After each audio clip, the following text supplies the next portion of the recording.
Hello everyone, আজকে আমি আপনাদের জন্য নিয়ে এলাম একদমই ইউনিক এবং খুবই টেস্টি আর হেলদি একটি চিকেন রেসিপি। যারা হেলদি চিকেন রেসিপি পেতে চান তারা অবশ্যই করে এটি ফলো করবেন। খুবই টেস্টি একটি রেসিপি। তো চলুন দেখে নেওয়া যাক রেসিপিটি। আমি এখানে প্রথমে 500 গ্রাম চিকেন নিয়েছি। খুব ভালোভাবে ধুয়ে নিয়েছি এবং দিয়ে দিচ্ছি স্বাদ মতো লবণ। এখানে আমি 1 টিস্পুন লবণ ব্যবহার করেছি এবং হাফ টিস্পুন দিয়ে দিয়েছি গোলমরিচ গুঁড়ো। আর 1 টিস্পুন দিয়েছি আমি পাতিলেবুর রস। তো এরপরে এগুলো আমি খুব ভালোভাবে মাখিয়ে নেব চিকেনটাতে এবং ম্যারিনেট করে আমি 15 মিনিটের জন্য সাইডে রেখে দেব। এখানে কোনো বেশি মশলার ব্যবহার হবে না। যেহেতু এটি হেলদি চিকেন সেহেতু খুব অল্প মশলাতেই এটা হয়ে যাবে। এরপরে আমি রান্নার জন্য একটা প্যান নিয়ে নিয়েছি এবং এর উপরে দিয়ে দিচ্ছি কুকিং অয়েল। তেলটি গরম হলে আমি এখানে যে চিকেনটা ম্যারিনেট করে রেখেছিলাম লবণ, গোলমরিচ এবং লেবু দিয়ে সেটা দিয়ে দেব। এরপরে এটা আমরা খুব ভালোভাবে নেড়ে নেব। আর এখানে খুব বেশি মশলা ব্যবহার হবে না। এখানে মশলা বলতে ব্যবহার হবে এখানে আ টক দই। টক দই ছাড়া কোনো সেরকম মশলা কিছুই নেই। যেহেতু এটি হেলদি রেসিপি সেহেতু মশলা ব্যবহার যতটা পারবো আমরা ততটাই কম করব। তো এটা ভালোভাবে নেড়ে দিয়ে আমি ঢাকা দিয়ে দেব 5 মিনিটের জন্য। আমরা কিন্তু এখানে পেঁয়াজ ব্যবহার করব কিন্তু সেটা কিছুক্ষণ পরে। প্রথমে আমরা কোনো পেঁয়াজ ব্যবহার করব না। ডাইরেক্ট আমরা গরম তেলের উপরেই চিকেনটা দিয়ে দেব। তো 5 মিনিট আমি চিকেনটা ঢেকে রেখেছিলাম। এরপরে খুললাম এবং আরও একবার ভালোভাবে নেড়ে দিচ্ছি। এটা ভালোভাবে নেড়ে দেওয়া হয়ে গেলে আমি আবারও এটাকে ঢেকে দিয়ে দেব এবং আরও 5 মিনিটের জন্যই ঢাকবো। তো আমি আবারও ঢেকে দিলাম চিকেনটা এবং 5 মিনিট পরেই খুলবো। তো দেখা পাচ্ছেন 5 মিনিট পরে খুললে কতটা জল উঠছে, অনেকটা পরিমাণেই জল উঠবে। আর আমরা এটা হাই ফ্লেমে রান্না একদমই করব না। আমরা এটা মিডিয়াম টু লো টু মিডিয়ামে রাখবো। তো সবসময় চেষ্টা করবেন এই চিকেনটা রান্নার সময় মিডিয়ামের মধ্যেই রাখতে। তো এখন আমি এখানে দিয়ে দেব আদা এবং রসুন বাটা। আমি এখানে 1 টিস্পুন আদা এবং 1 টিস্পুন রসুন বাটা দিয়ে দিয়েছি। আদা এবং রসুনটা দেওয়ার পরে আমি চিকেনটা খুব ভালোভাবে নেড়ে নেব। আর এরপরেই আমি দিয়ে দেব লবণ।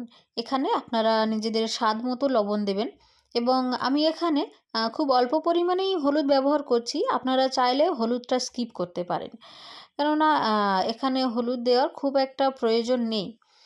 আপনারা যদি একটু কালারিং দেখতে চান তাহলে হলুদটা ব্যবহার করবেন, না হলে হলুদটা ব্যবহার করার প্রয়োজন নেই এখানে। তো আমি এখানে একটু হলুদ ব্যবহার করেছি। আর এখন হলুদটা এবং লবণটা দিয়ে আমি খুব ভালোভাবে এটাকে নেড়ে নিচ্ছি। আর এরপরেই আমি ওভেনটা একটু অফ করে দিচ্ছি। আপনারা চাইলে একদম লোতে দিয়ে দিতে পারেন এবং এরপরে আমি অ্যাড করব যেটা মেইন ইনগ্রিডিয়েন্টস হচ্ছে টক দই। তো আমি এখানে টক দই নিয়েছি 4 টেবিল স্পুন। আমি এখানে 4 টেবিল স্পুন টক দই দিয়ে দিয়েছি এবং এটা খুব ভালোভাবে নেড়ে নিচ্ছি। এখন কিন্তু আমার ওভেনটি অফ আছে। আমি ওভেনটি অফ রেখেছি এইজন্য, যদি ওভেনটি অন থাকে তাহলে টক দইটা কেটে যাওয়ার সম্ভাবনা থাকে। তাই আমি ওভেনটি অফ করে রেখেছিলাম। এখন আমি ওভেনটি অন করে দিয়েছি এবং আরও 5 মিনিটের জন্য আমি রান্না করব এইভাবেই। তো আপনারা চাইলে ওভেনটি একদম লোতে রেখেই টক দইটা দিতে পারেন। খুব একটা অসুবিধা হবে বলে মনে হয় না। তো এখন আমি আরও 5 মিনিট এভাবে রান্না করে নিচ্ছি এবং দেখা পাচ্ছেন অনেকটাই জল ছেড়ে দিয়েছে। আমরা কোনো রকম জলের ব্যবহার করব না। আমি এখানে কোনো রকম জল ব্যবহার করিনি। এগুলো থেকে অনেকটাই জল উঠে আসবে। আর এরপরেই আমি দিয়ে দেব পেঁয়াজ। আমি এই পর্যায়ে এসে পেঁয়াজ ব্যবহার করব। এখানে আমি ১ কাপ পরিমাণে পেঁয়াজ নিয়েছি। আর এখানে পেঁয়াজটা একদমই গলে যাবে না। পেঁয়াজটা একটু গোটা থাকবে। তাহলে খেতে খুবই ভালো লাগবে রেসিপিটি। আর এই রেসিপিটি আপনারা রুটি, নান যেকোনো কিছুর সঙ্গে খেতে পারবেন। খুবই টেস্টফুল একটি রেসিপি। এখন আমি খুব ভালোভাবে এটাকে নেড়ে দিচ্ছি এবং আমি এখন এটা ঢেকে দেব। আমি আরও 5 মিনিটের জন্য এটা ঢেকে দেব এবং 5 মিনিট পরেই দেখব পেঁয়াজটা অনেকটাই গলে যাবে 5 মিনিটে। তো 5 মিনিট হয়ে গিয়েছে। চলুন দেখে নেওয়া যাক এটা খুলে। তো আমি ঢাকনাটা খুললাম এবং দেখা পাচ্ছেন কতটা জল উঠেছে। এখন আমি এটাতে দিয়ে দেব কয়েকটি কাঁচা লঙ্কা। আর দিয়ে দেব হাফ টিস্পুন গোলমরিচ।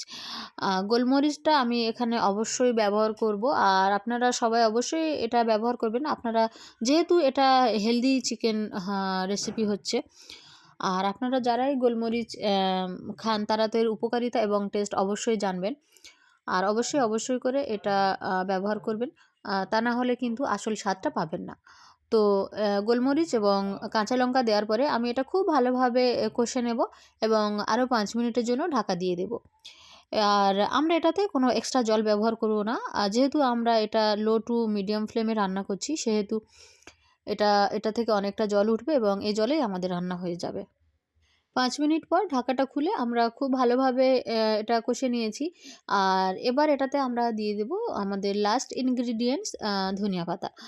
আর ধনিয়া পাতাটা অবশ্যই করে আপনারা ব্যবহার করার চেষ্টা করবেন এবং এখানে স্কিপ করার মতো কোনো ইনগ্রিডিয়েন্টস নেই, শুধুমাত্র হলুদটা ছাড়া। আপনারা যদি একটু কালার চান তাহলে হলুদটা ব্যবহার করবেন। তাছাড়া হলুদ ব্যবহার করার কোনো প্রয়োজন নেই। এখন আমরা আবার ঢেকে দেব ২ মিনিটের জন্য এবং ২ মিনিট আমরা এভাবেই রান্না করব। ২ মিনিট পরে ঢাকাটা খুলে দেখব কেমন হয়েছে। তো এই আমাদের আছে রেসিপি এবং এখন এটা আমরা খুব ভালোভাবে আরও একবার নেড়ে দেব। আর এখানে আর আমরা বেশিক্ষণ রান্না করব না। বেশ অনেকটাক্ষণ রান্না করা হলো এবং পুরো রান্নাটা আমরা মিডিয়াম ফ্লেমেই রান্না করেছি। তো এই ছিল আমার আজকের রেসিপি। কেমন লাগলো আজকের রেসিপিটি? আর এটি অবশ্যই করে ট্রাই করে দেখবেন। যারা হেলদি রেসিপি খুঁজছেন তাদের জন্য এটি। এটি খুবই হেলদি এবং ইউনিক একটি রেসিপি। অবশ্যই করে ট্রাই করে দেখবেন।